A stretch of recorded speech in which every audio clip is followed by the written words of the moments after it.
Well, good evening, everyone, and welcome to another episode of Dome at Home for Thursday, May the 12th, 2022. It is Manitoba Day today, which is a celebration of the official date of Manitoba becoming a province. Of course, Manitoba has been around for many, many years before that date. I don't think of it so much as an anniversary of a particular event, more just sort of an excuse to, celebrate our province. For those of you that are outside the province, you're always welcome to come visit. Friendly Manitoba is what we put on the license plate, and that's pretty much what it is. Today, we are going to be doing something a little bit different for Manitoba Day. We are actually going to be speaking with the museum's curator of history, Dr. Roland Sawatsky.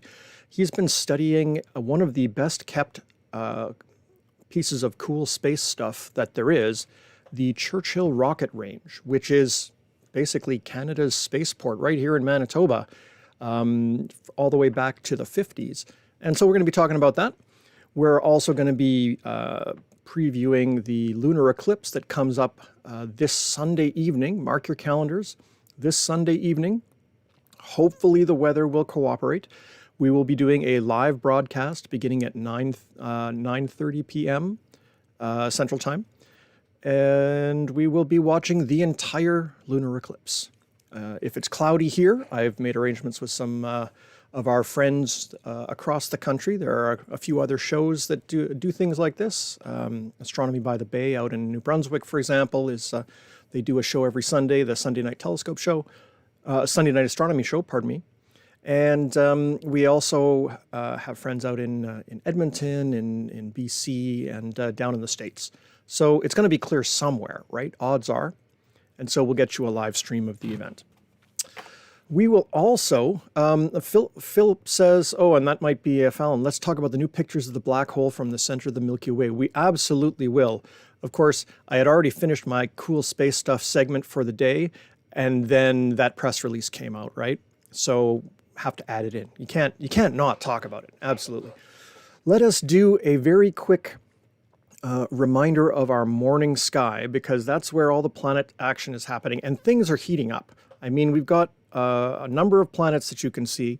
If you get up around, 4:45, which is about when the cat comes in and wakes me up and decides that he wants to be fed. I don't get out of bed for the cat, but I will get out of bed to see all the planets. The 4 of them are streaming across the eastern sky.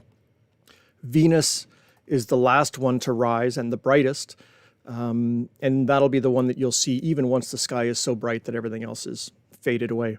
Jupiter, second brightest and second last to rise.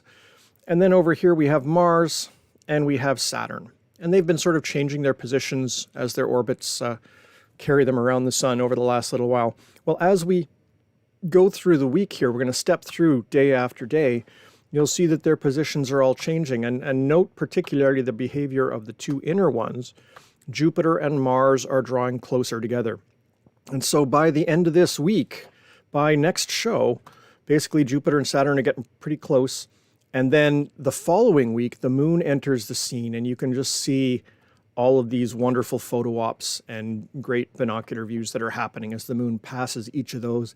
And by the end of the month, Mars and Jupiter are right on top of each other almost. So lots of great planetary viewing in the morning sky. Mercury is pretty much done, so you won't see any evening planets right now, but that is still going on. So make sure you get up for that.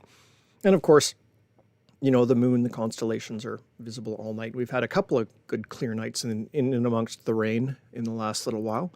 And so it's been nice to get out and see some of that. Now, I'm just going to see if I can get our PowerPoint reconnected. It crashed on me just before running the show here. Okay, so now we'll go to here. There we go. So we kind of have dual duty tonight. We've got Manitoba Day, and we've got the preview of the eclipse.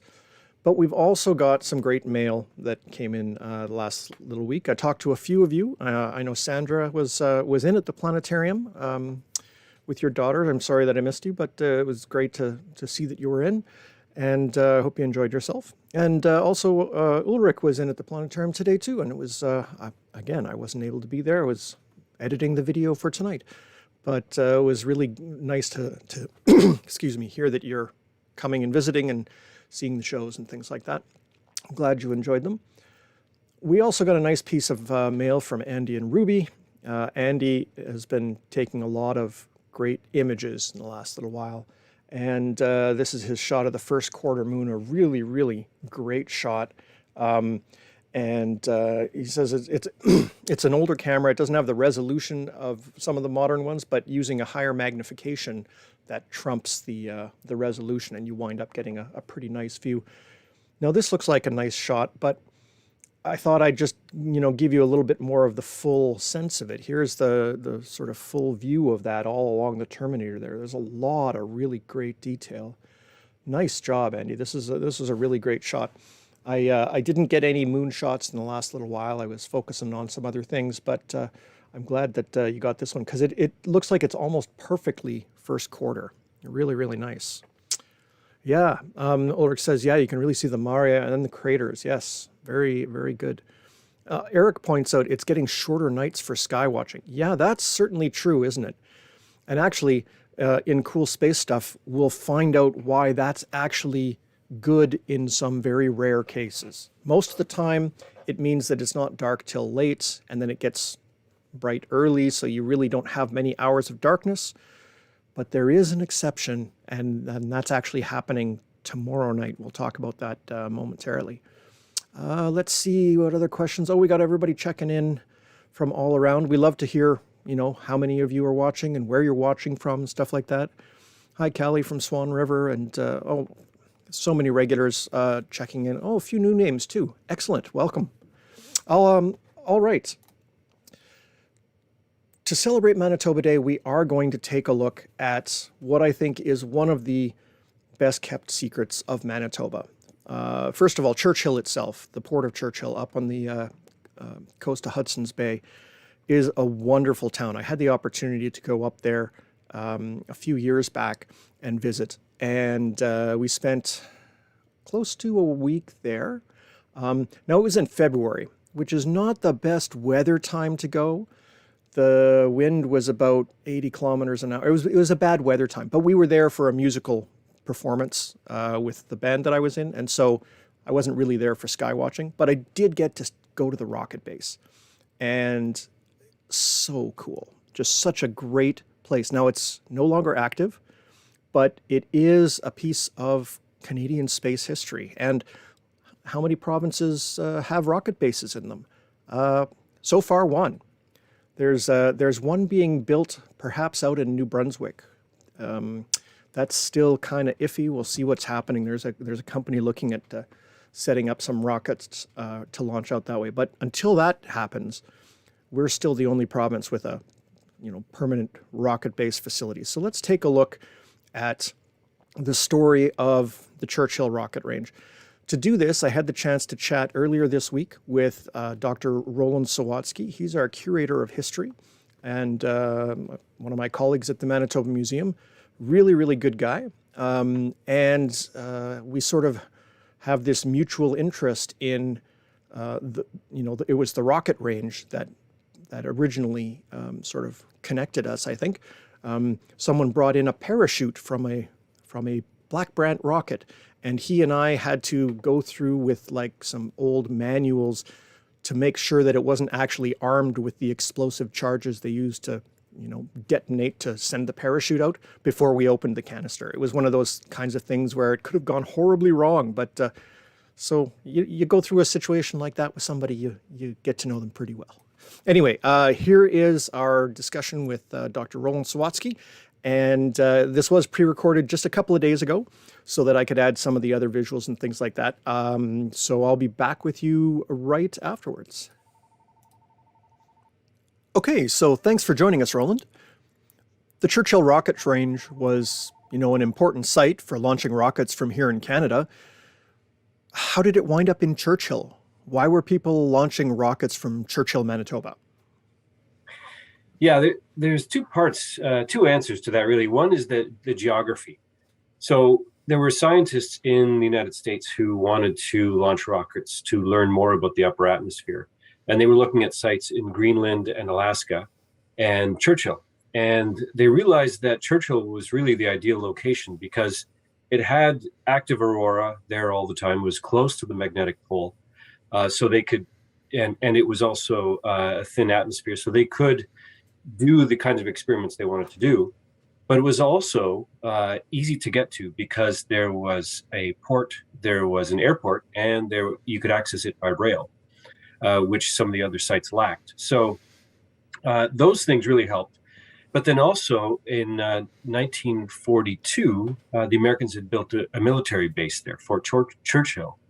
So they had the infrastructure of a military base there as well to help with construction and maintenance and all those kinds of things.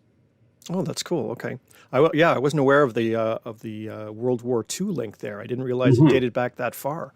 So the Yeah. range opened in the 50s sometimes, I guess. And what was going on then? Yeah, so it after the war, things changed quite a bit, and you had the beginning of the Cold War, which was really antagonism between the United States and its allies against the Soviet Union and its satellites, and both were really interested in rocket hardware and what that could mean in terms of defense and offense if another war were to start up between those two superpowers. But one of the things that they were worried about in terms of the upper atmosphere was the presence of geomagnetism and also the aurora, both of which had some adverse effects on radio signals. In 1954, it was announced that there would be a new International Geophysical Year where they would scientists from around the world would learn about different parts of the Earth. And one thing they really wanted to experiment with was and learn about was the upper atmosphere. And now they had the technology to do it. That is rocket science. And so there were 30,000 scientists around the world that wanted to work on this in 1957. And so the American military and scientists, also Canadian scientists, built up the Churchill rocket range starting in 1954, so that by 1957 they were ready and they could do experiments. And in fact, American scientists launched over 120 rockets during that International Year of Science. That's amazing. And that was the same time that the first Sputnik went up into orbit and the whole space race kind of kicked off. So this was in Right. the years leading up to that big space race that began between the superpowers. Exactly. And this was a big part of the space race. And when you look at who was funding the experiments here, it was really, the Canadian Defense Research Board, the United States Air Force, and then also other research councils. And so they're really working together to understand and this space, the upper atmosphere, and win that race. I know the museum has collected some artifacts from the range over the years. What kind of stuff does the museum have in its collections? Well, we have had stuff that's been donated since the 90s, and even very recently, this last year, we had some material donated as well. It's great stuff, and I hope to get it on exhibit sometime. But today's a great day to look at it. So one of the things that was donated recently was actually a fin from the booster rocket of a Black Brant, which was launched in 1984 or 85. And it was recovered by a man who was working at the rocket range at the time. And he had his entire team sign the fin when he got back to the base, and then kept it as a souvenir. He was looking into better ways more efficient ways to launch rockets, and so this fin was an important thing to pick up. But it also has information on the fin about the exact date of the launch, which is really interesting too. And then we have radiosondes, 3 of them, 2 that would have been launched with low-key darts, and then 1 which is a plastic model from the 60s that was launched with weather balloons. And these were launched all the time. And then they would just float down to the ground and just lay there. They wouldn't go and pick them up. But what's interesting about that, it has a label on it that says, this is launched by the U.S. military for meteorological analysis. Don't worry about it, it's safe, and you can just throw it away. So sort of preempting all kinds of potential theories out there on what these items were. Right. Yeah. Something falling down from the sky, looking like space technology. Right. Yeah. That's, yeah. Very modern technology. Yeah. Yeah, exactly. And the Loki darts, those are like those smaller rockets that are, not as big as our Black Brants, for example. They're just the dart itself is over a meter, and then the booster that was used with some of them was about 2 meters. That's what we have, and that was brought in by a trapper, and that was your experience. So go ahead and tell it. Yeah, no, it was a fun day. Of course, this guy came in off the trap line, and he's wearing furs, and he had this big bag, and he says, "Hey, you want a rocket?" And I said, "Sure," being the new guy. And so he sort of dropped it off, and I went to get the paperwork to fill out for him for, transfer of ownership or all that kind of stuff. It was all new to me. And, a couple minutes later, I got back and he was gone. So look, it was literally just, I found this on the tundra. We had no information about it or anything. And I guess up there with the hundreds of rockets that they launched, there must be just stuff littered all over the place. Yeah, I think they're all over the tundra. So if anybody's ever up there, keep your eye out for them. Yeah, absolutely. And what a great Canadian story too. A guy in furs, fur trapper, Yeah. coming up with a rocket. Yeah, exactly. Well, and that was really my first introduction. I was quite young at the time. That was my first introduction to the whole story of the Churchill rocket range, which really is fascinating. I mean, it was up there for so long. It was Canada's official spaceport, really. And unfortunately, it's not active anymore. But I understand you might be doing some more work and trying to preserve some information about it and things.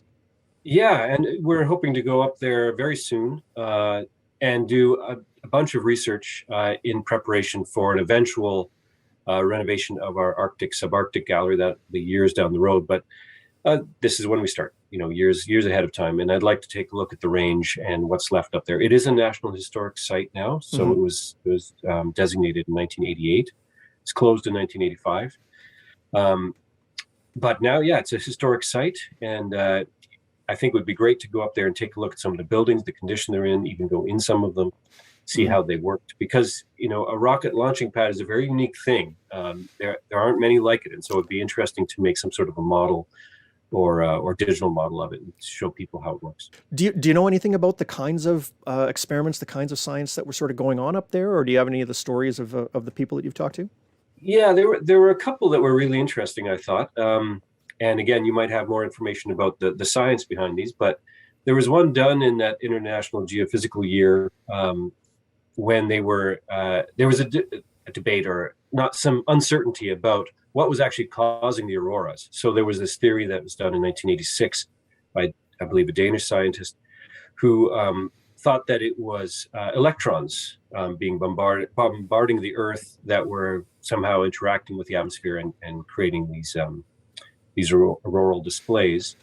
And then in 1951, a scientist from Chicago actually, he felt they might be protons doing this. And unless you go up there, you're not entirely sure.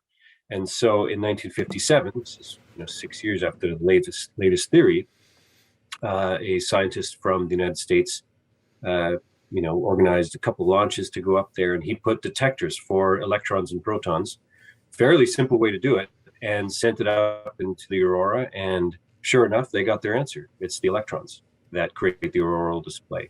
But that was discovered, at the Churchill rocket range. Right. Yeah. And I mean, I think a lot of our understanding has come from Churchill, just because it is so well positioned in the, you're pretty much guaranteed northern lights if you're up in Churchill.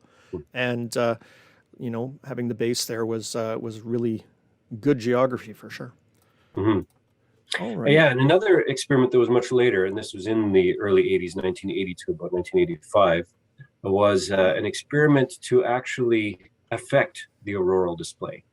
And the theory was that if you sprayed water up inside the aurora, it would mess with the electrons and their charge, and you could actually punch a hole into the aurora.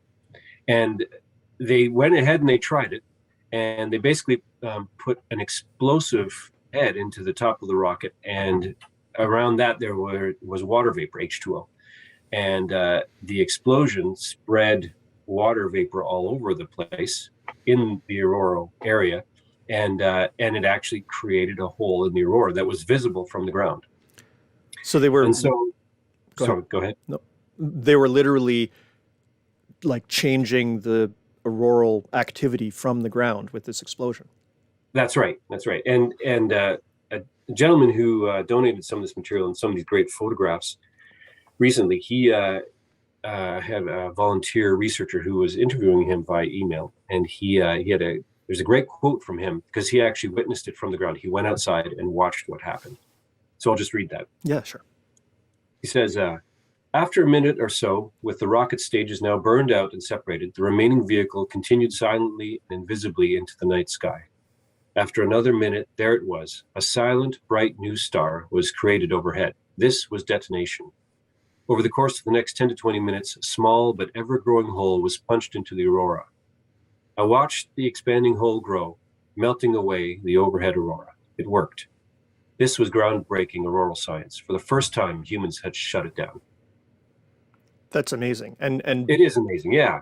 Like, that we would even try that, right? Yeah, to affect a big natural event like that, I mean, is mind-boggling, really. And this was going on here in Manitoba. That's cutting edge science. Mm-hmm. Yeah, and they wanted to know how much water was necessary. What kind of effect would it have? Would it just dim it, or would it actually create a giant hole? And the hole was giant. It was 40 kilometers wide. Wow. Yeah. That's pretty impressive. Well, this is great. I mean, I love the fact that there's this sort of hidden story of the rocket range, and thank you very much for sharing some of the stories. And we look forward to seeing your pictures from your next trip. Yeah, my pleasure. It's been really interesting research. Good stuff. Thanks a lot, Roland. Okay. So there's my interview with Dr. Roland Sawatsky, curator of history at the Manitoba Museum. And we'll be having Roland on again at some point, because there's actually so much to this story and so many bits and pieces that are being uncovered. It's active research right now to sort of preserve some of this Manitoba space history. So a few questions were coming in. We had, let's see, Ulrich was saying, why would they build a new base rather than reactivating the existing one, the rocket base I mentioned in New Brunswick? Well, there's a couple of reasons. The Churchill range is only good for what we call sounding rockets. Sounding rockets are used to sound the upper atmosphere. That's where the name comes from, which is basically you send it up and then it just comes right back down. It doesn't have enough speed to go up into orbit and to stay up there. And so to go up there, you actually want to be farther down south. When you're farther south, the Earth, as it rotates, actually gives you a little bit of extra velocity for free. And so that's why actually most rocket ranges are sort of like, in Florida or in French Guiana in South America, near the equatorial regions. New Brunswick is not near the equatorial region, but it is on the east coast of a big ocean. And so you want to also make sure when your rocket goes up that if it accidentally comes down, it doesn't come down on people. And if you launched from Churchill to an orbital path, you'd actually probably wind up launching down over Ontario, pretty much towards, Toronto, Montreal, that kind of area. So the Churchill bit range was really specifically chosen to study the aurora. And so it's not really what the satellite launch companies are looking for. So that's a good question. And let's see, we also had a question, Melissa saying the airspace is still designated for rocket launches. I understand the Churchill Northern Studies Center still studies the aurora. Yeah, the old Mission Control Building is now the Northern Studies Center, and it's been sort of repurposed for all sorts of scientific studies. There are people up there studying the flowers and of course the polar bears and climate change and all that kind of stuff, as well as the aurora. And a lot of tour groups go up to Churchill for aurora tours because you're pretty much guaranteed to see the aurora in Churchill if it's clear. And in fact, we've gone to the Churchill live cam a few times in our shows here to just see the aurora. That's on explore.org. If you just search for Churchill live camera, you'll find it. There's pretty much always stuff going on there. Yeah, it's interesting. The base is still sort of could be used. I mean, a lot of the equipment has deteriorated. A lot of the buildings are not in great shape. Apparently, everything is insulated with asbestos as it was back in the 50s and stuff like that. So It's a little bit of a hazardous spot, but I would love to see a little bit more information from there. Ben's asking, so do the protons go down to the South Pole if the electrons... No, it turns out that the electrons coming from the sun, basically when they hit the Earth, they get pushed towards either the North Pole or the South Pole, whichever one they were sort of closer to begin with.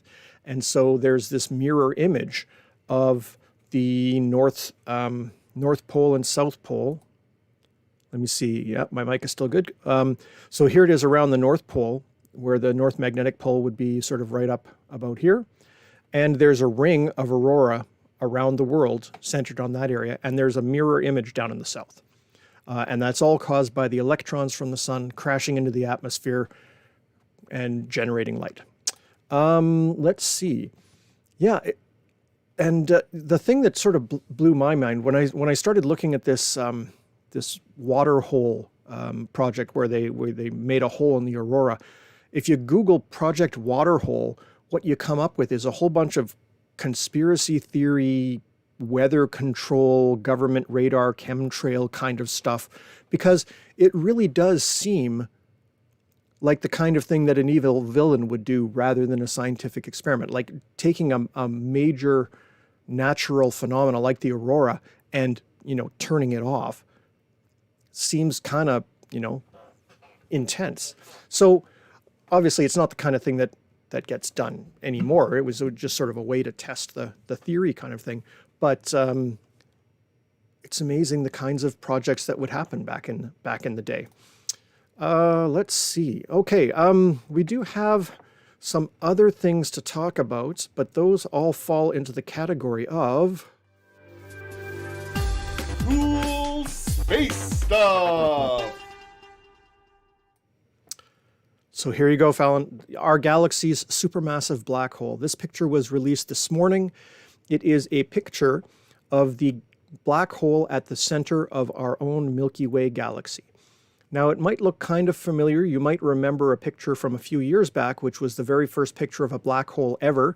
That was a black hole in a distant galaxy called M87, and that's a much bigger black hole.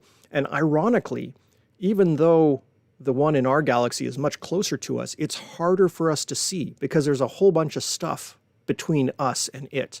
All of the dust in the Milky Way basically blocks our view, and it's really difficult to see, on top of the fact that it's a black hole and so it's invisible anyway. So it was easier to see a different galaxy's black hole, even though it's at a much, much farther distance than it was to track down our own.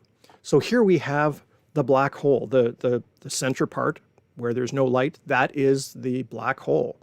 And the material around it is basically plasma, gas that is being accelerated by the gravitational field, spiraling around, hitting each other, and basically giving off light and energy, being superheated to intense temperatures before eventually disappearing. The little lumps in there are kind of interesting, those bright spots. They presumably are areas of higher density of the gas, but maybe not. We'll have to see exactly what those turn out to be. There were a couple of ideas that were floated in the press conference today, but they seemed really, really tentative. So part of it is that this being closer, now that we actually do have a picture, we get better resolution than we did on the one in M87. But it'll still be interesting to see what this turns out. And if you do remember back a few years ago, there was the first picture released, and then a few months later, they released sort of a better processed version. So there will be some interesting stuff going on. Oh, hi, Alan. My colleague from Calgary, Alan Dyer, is watching, and he mentions that there are going to be rocket launches from the Churchill Rocket Range this summer as part of a University Engineering Challenge event. That is awesome. I remember that there were some folks here at U of M that were talking about trying to do some, not necessarily sounding rockets, but very large model rocket, high-powered rocketry experiments and challenges and things like that. It's great that it's happening out there. I don't know if they're going to be using any of the actual range buildings or things like that, or if it's just going to be sort of outside. But I'll have to get some details from you because that sounds really, really cool. Tiffany was talking about the the press conference this morning on the black hole. 4,000 times the size of our sun. How big is a regular black hole if this is a supermassive one? So black holes come in all different sizes. They probably come in ones that are, a single star, a big massive star. It explodes as a supernova, and what's left can collapse into a black hole. And that black hole is going to have some fraction of the mass that the original star had. So it's going to be, 10 times bigger than the sun mass-wise or something like that. Some number like that. A supermassive black hole is probably from many, many black holes that have merged, or black holes that have absorbed other stars. Because in the centers of galaxies, you have a huge number of stars that are all very, very close together, relatively speaking. And so they can interact and transfer material from the stars into the black holes, and basically the stars can get eaten up. Out where we are, stars are relatively far apart out here in the suburbs of the galaxy. And so, the ones in the center of a galaxy can grow faster. And also just the way gravity works, the big stuff goes towards the middle. That's pretty much how it all fits together. And so, yeah, you get black holes that are the size, a black hole from a single star would probably have a radius, smaller than the Earth, which is pretty small when it comes to, stellar scales and things like that. There's also an idea that there may in fact be micro black holes from even smaller stars, or even ones that were formed in the Big Bang and have been sort of floating around forever. Those would be even harder to detect. They're still pretty much theoretical as far as I can tell, but black holes are really right there on the cutting edge of things. Let's see. The other black hole, the first picture from M87, was much, much bigger than this one. Let's see. Oh, Ben says we should try using airships to supply remote areas. That's interesting you should say that. There's been some thoughts about using airships to get to, various places in the north. There was a project a few years back where they were working on an airship to get out to Churchill, back when their rail line went down and there were all these problems.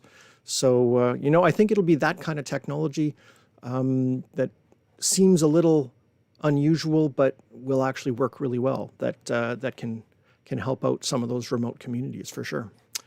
Okay, so supermassive black hole. Also a very good song by Muse. The Boeing spacecraft is getting ready for launch.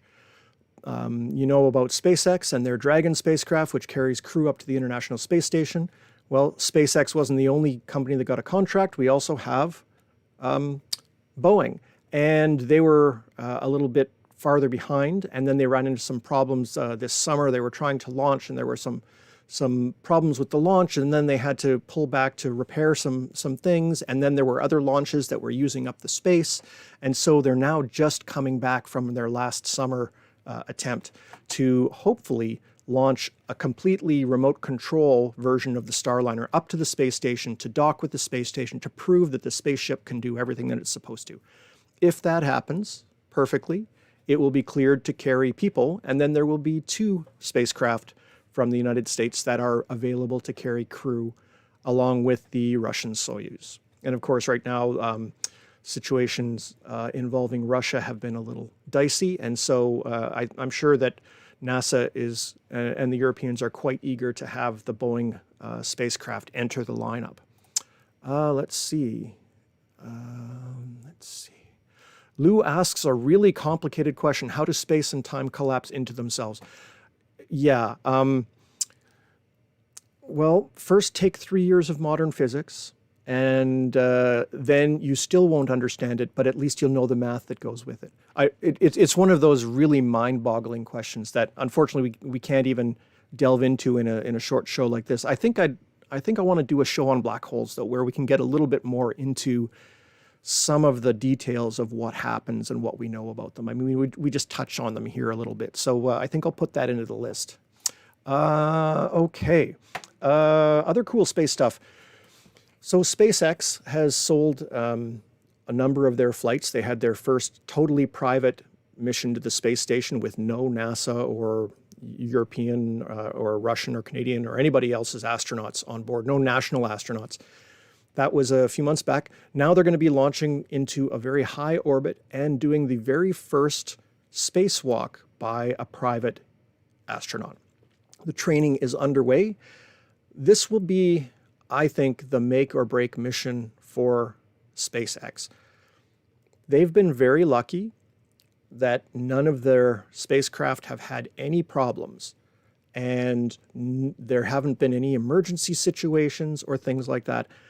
And I think that they're probably getting pretty complacent in terms of those kinds of things, just like NASA did with the space shuttle. Oh yeah, everything's working great and there's no problems and we don't have to worry about things. And it can kind of blind you to how poor some of your design elements are. For example, the Dragon spacecraft has this little cap over the end that has to open up like this, and we can see it in the picture over here, so that the docking port is uncovered. And they do that because they don't want to have a piece on top that they would throw away. The old Apollo spacecraft, for example, had a cap on the top, and once they were out of the atmosphere, they just threw that away, and then the spacecraft's docking ring and sort of fragile hardware would be exposed.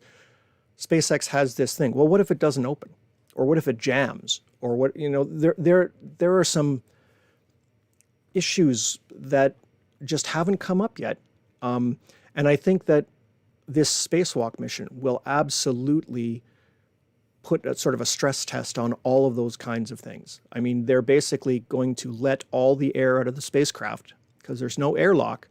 Everybody will be in a spacesuit, and they'll let all the air out, and they'll do their spacewalk, and then they'll come back in, and hopefully they'll be able to close the door, and hopefully they'll be able to repressurize the spacecraft, and hopefully they'll be able to close the lid, and hopefully they'll be able to do all of these things to come back safely. Not that I'm trying to be a doomsayer at all, but some of these features have bugged me about the SpaceX Dragon for a while, and it's really, I think this will, either I'll feel way better after this spacewalk mission, or I'll be one of those "I told you so" guys. So we'll have to see what happens. A few questions here. Ben is pointing out Dr. Gabor Kunstadter. Yeah, he was one of the folks at U of M that I talked to about Churchill many years ago. That's I couldn't remember the name. Yes, thank you. Let's see. Ryan commented. Melissa says, Ryan commented that the rocket engines from Avro were first tested at Churchill. Oh, that's interesting. I didn't know that. Let's see. Eric says there's an EVA suit that they are testing. They have not revealed what the new spacesuit will look like. They say that it will be like their flight suit that they wear inside the rocket, but it'll have all the extra things that you need, to hook up to air supplies and things like that. We'll have to see what happens. I really hope that we get through this sort of early part of commercial spaceflight, and it does get to the point where it becomes like airplanes, where it becomes accessible to more people, because that's what I'm waiting for.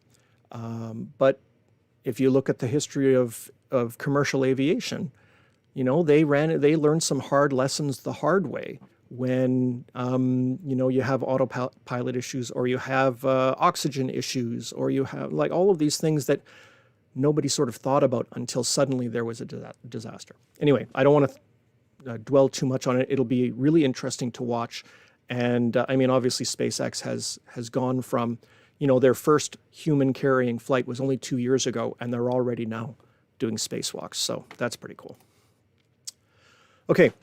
This is the part of the lack of nighttime hours that is actually good. Right around the summer solstice, Winnipeg goes through a several-week period where it actually doesn't get dark at night. And if you're farther north, this starts earlier and lasts longer. Folks up in Churchill, you're already at the point where it's really not dark even at midnight. You're sort of still in twilight. And once you get north of the Arctic Circle, the sun won't actually set for a certain period. Well, there's a certain time frame, and it's different for every location, but basically there's a certain time frame where it will get dark here on the ground But up a few hundred kilometers, it hasn't gotten dark yet. You know, kind of like, well, Melissa, you're out in the West Coast, so you know in the mountains it'll be dark at the bottom of the mountains, but the snow-capped peaks will still be in sunlight. Same kind of thing. Well, that's where the spacecraft fly. And so you can have a period where it might be dark here on the Earth, but the satellites that are going over are still illuminated. And during that period, we can actually see the space station multiple times through the course of the night, both evening and in the morning. It turns out that tomorrow night, and I'm not sure that this is a record, but it certainly is the first one that I've noticed. We can see the space station here in Winnipeg for 5 consecutive passes. I've seen it 3 times in a row before in the summertime, but we actually have 5 passes that are roughly 90 minutes apart as it goes around. So that'll be pretty cool. Of course, that means it's going to be cloudy. We're forecasting rain here for Friday night, so won't be able to see it. But for the rest of the week, for the rest of the month, there's still 2 or 3, or in some cases 4 passes a night that you can see the space station. So, oh, Abdul, you're saying this is the second time this happened. Okay, excellent. Yeah, it never occurred to me what the sort of maximum was. And then when I looked at it today, it was just, the timing was just perfect that one of them happens just after sunset, and then every 90 minutes until dawn, basically, it happens. So it's a great time for watching satellites, not just the space station, but any satellites. I remember we would go camping in the summer, and my dad and I would go out fishing at night, so it's pretty late, obviously, when it's dark, and we would just sit and watch satellites go over all the time, and it would just be nonstop because the upper orbital space is basically still illuminated by the sun. It's just down below the northern horizon for us. So it's kind of our version of midnight sun, but it's not quite as extreme as you get up north. All right. That's a full show, and there's lots of other things that we haven't talked about, but we do have, of course, a big event coming up this Sunday. We have the total lunar eclipse. Now, we'll talk about it in detail at the events. We're going to be live streaming from, I'm going to be out at Birds Hill Park, and if it's cloudy here, we will be bringing in live feeds from some of our partners around the country and around the continents. But here's the basic idea. If you're in the central time zone, the event starts when the moon rises for you. And that'll be around 9:15-ish, 9:30-ish, somewhere in that range. And the moon has already entered the outer area of the Earth's shadow, which is called the penumbra. That's not really a very dramatic area, so you're not really missing much. It's the partial eclipse and the total eclipse that are really the keen, the parts worth watching. And basically that starts a little bit before maybe 9:45, and then you get into the partial eclipse.